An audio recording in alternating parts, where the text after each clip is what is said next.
آپ کے قریبی کہتے ہیں نا کہ آپ بادشاہوں کے پاس نہیں جاتے تھے۔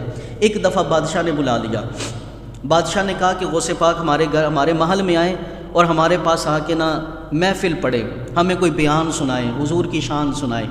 حضور غوث پاک ویسے تو نہیں جاتے تھے، لیکن یہ سنا کہ حضور کے دین کے لیے جانا ہے تو آپ اپنے گھر سے نکل پڑے۔ اب محل کے اندر وزیروں مشیروں کا ڈھیر لگا ہوا ہے کہ جناب غوث پاک آئیں گے، شیخ عبد القادر جیلانی آئیں گے تو تقریر کریں گے، ہم سارے اکٹھے ہو گئے۔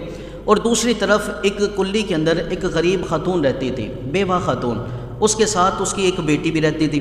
وہ چھوٹی سی بیٹی کہنے لگی سنا ہے کہ آج محل میں محفل ہوگی اور وہاں پہ رسول پاک صلی اللہ علیہ وآلہ وسلم کے اوصاف بیان کیے جائیں گے۔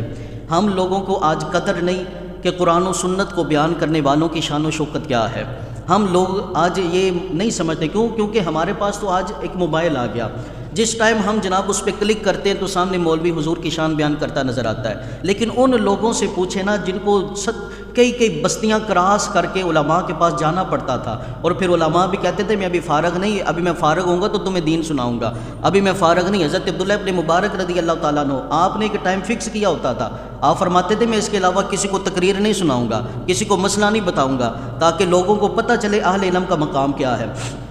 حضور غوث پاک رضی اللہ تعالیٰ عنہ، وہ چھوٹی سی بچی، اب اس دور کے اندر نہ ایسے محفلیں ہوتی تھیں، نہ یہ سارے ماحول ہوتے تھے کہ جب جی چاہا نعت سن لی، جب جی چاہا حضور کا فرمان سن لیا۔ اب وہ بچی، اس کا دل چاہنے لگا کہ میں حضور کی شان سنوں، حضور کا مقام سنوں، حضور کی نعت سنوں۔ اس نے کہا اماں بادشاہ کے محل کے اندر محفل ہے، آؤ ہم بھی چلتے ہیں۔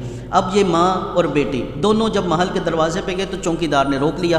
اس نے کہا بھئی تمہارے پاس کوئی پاس ہے، اندر جانے کا کوئی اجازت نامہ ہے؟ جی ہمارے پاس تو کوئی اجازت نامہ نہیں۔ کہا پھر واپس چلے جاؤ۔ یہ دونوں روتی روتی اپنے گھر میں آ گئی۔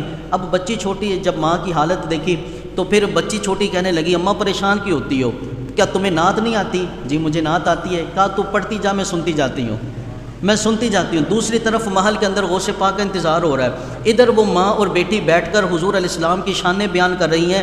اتنے میں بادشاہ ڈھونڈتا بھئی غوث پاک ابھی تک پہنچے کیوں نہیں؟ جب ڈھونڈتے ڈھونڈتے بادشاہ اور اس کے سپاہی باہر آئے نا تو دیکھا کیا کہ اس عورت کی کلی کے باہر مصلی بچھا کر غوث پاک بیٹھے ہوئے ہیں، غوث پاک بیٹھے ہوئے ہیں۔ بادشاہ کہنے لگا حضور ہم نے آپ کو محل میں بلایا تھا، آپ ادھر گلی میں بیٹھے ہوئے ہیں۔ آپ فرمانے لگے اور یار بات یہ ہے کہ اس کی ماں نے اور اس کی بیٹی نے اس انداز میں حضور کی نعت پڑھی ہے کہ سرکار محل میں نہیں گئے، اس کی کلی میں ہی آ گئی ہے، اس کی کلی میں آ گئی ہے۔ جب نعت والا ادھر آیا ہے تو میں محل میں جا کر کیا کروں گا؟ اللہ اکبر کبیرہ۔ اس قدر حضور غوث پاک رضی اللہ تعالیٰ عنہ آپ غرباء سے محبت کرتے ہیں، آپ کا اخلاق حسنہ ایسا۔ ایک دفعہ نا حضور غوث پاک رضی اللہ تعالیٰ عنہ، یہ بس پھونکوں والے پیر نہیں تھے، جی غوث پاک رضی اللہ تعالیٰ عنہ بس پھونکوں والے پیر نہیں تھے۔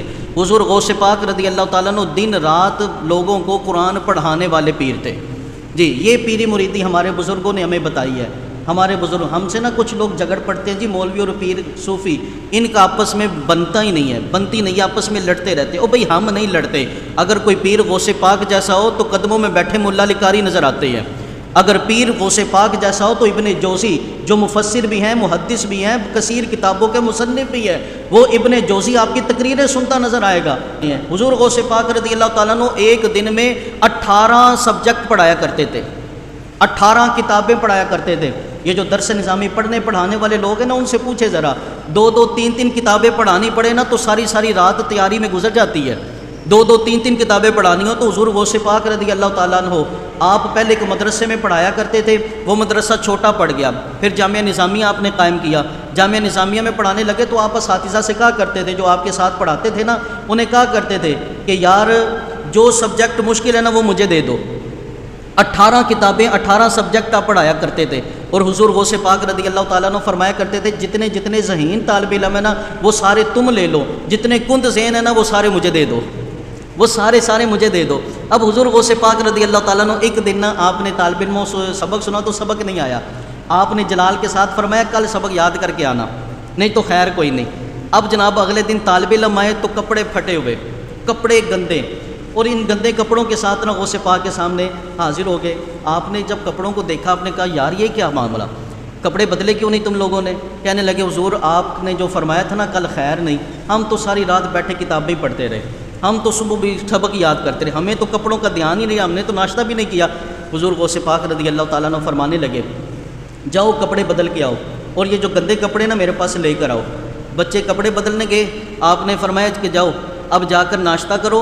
حضور غوث پاک رضی اللہ تعالیٰ عنہ کچھ دیر کے بعد جب بچے واپس آئے تو ان کی چیخیں نکل گئیں۔ غوث پاک رضی اللہ تعالیٰ عنہ وضو خانے پہ بیٹھے طلباء کے کپڑے دھو رہے تھے، طلباء کے کپڑے دھو رہے تھے۔ کیسے عاجزی کا پیکر تھے، کیسے علم و حکمت کے پیکر تھے، کس قدر آپ عاجزی فرمایا کرتے ہیں کہ طلباء کے کپڑے دھو رہے ہیں۔ اللہ اکبر کبیرہ۔ یاران محبت، برادران اسلام، ہمیں بھی یہ عاجزی انکساری کرنی چاہیے۔